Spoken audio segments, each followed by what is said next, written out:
We like to think of evolution as having a set of, well, common sense rules. But what happens when life just decides to break them? Today, we're diving into two absolutely bizarre cases where survival has pushed species to do the unthinkable, to develop behaviors that seem to defy all logic. And yeah, we're going to start with a question that just feels wrong on every level. Why in any universe would a father eat his own children? I mean, it seems like the ultimate betrayal of the most basic instinct there is. But as you're about to see, in the natural world, the answer is way more complex and honestly more fascinating than you might think. See, on one hand, you've got the rules we all kind of get. Survive, reproduce, protect your young. Makes sense. But evolution, it's playing a totally different game. The rules it plays by are, well, they're a lot colder, a lot more calculating. Compete, pass on your genes no matter the cost. And sometimes, yeah, even consume your own young. This is the wild conflict we're getting into today. So, for our first case study, we're zeroing in on a very strange fish and its cannibalistic parenting style. Is this just a desperate act of starvation, or is it a cold-blooded competitive strategy? Let's find out. So, meet the plainfin midshipman. Now, on paper, the males are incredible fathers. I mean, they guard these nests full of eggs for months, fighting off predators, keeping everything healthy. It's an exhausting job. And yet, scientists discovered that these model dads are also cannibals, often eating the very eggs they're supposed to be protecting, which just begs the question, what on earth is going on here? Okay, so scientists basically came up with two main ideas. First is the energy hypothesis. Pretty simple. The dad is just starving after all that guard duty, so he eats a few kids to get enough energy to protect the rest. The other idea is the competition hypothesis. This one's way more ruthless. It suggests he's a strategist, eating any eggs he thinks might not be his to get rid of rival genes. To figure it out, they had to look at the data. And the data gave them a huge clue. It turns out, cannibalism was highest at the start of the breeding season. A massive 58% of males were doing it in May.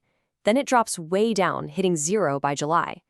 Now, if it was about energy, you'd expect the exact opposite, right? The fathers should be most exhausted and hungry at the end of their tour of duty. This pattern really doesn't fit the starvation theory. But then, the researchers looked at the rate of male competition. How many other guys are trying to steal nests or sneak in and fertilize eggs. And what do you know? The pattern was identical.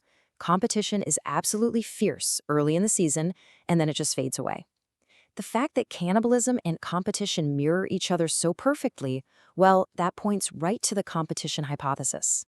But hold on, the researchers found one last piece of evidence. And this was the real smoking gun.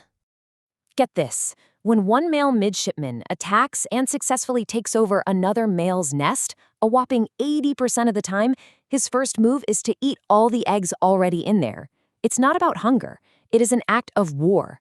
Eating your rival's offspring is the ultimate competitive move.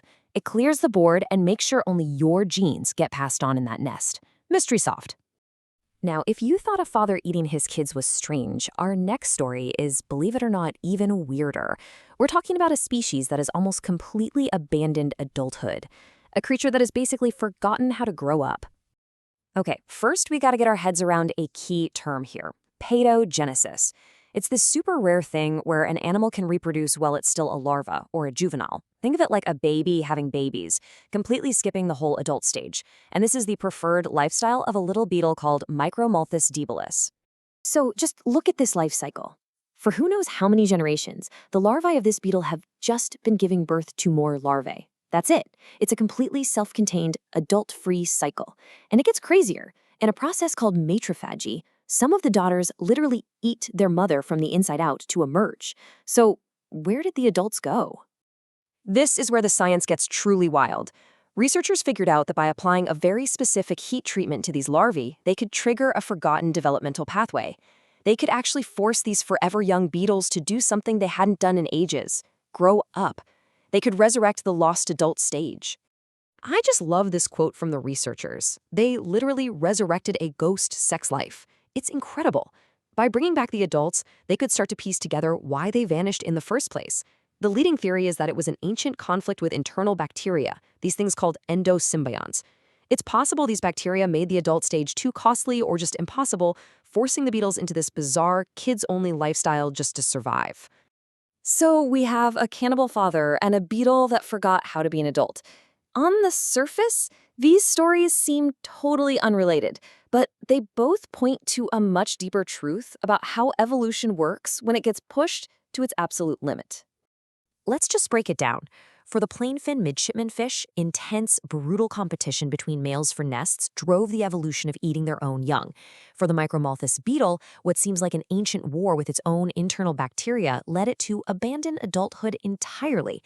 In both cases, an extreme evolutionary pressure forced an extreme and, let's be honest, a really weird solution.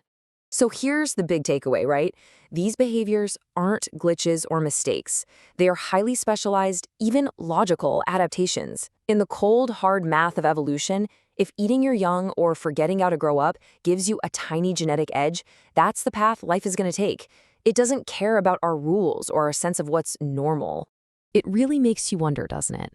I mean, if these fundamental rules, like protect your young and grow up before you have kids, can be completely thrown out the window, what other certainties of the natural world are just temporary suggestions, just waiting for the right pressure to be totally rewritten?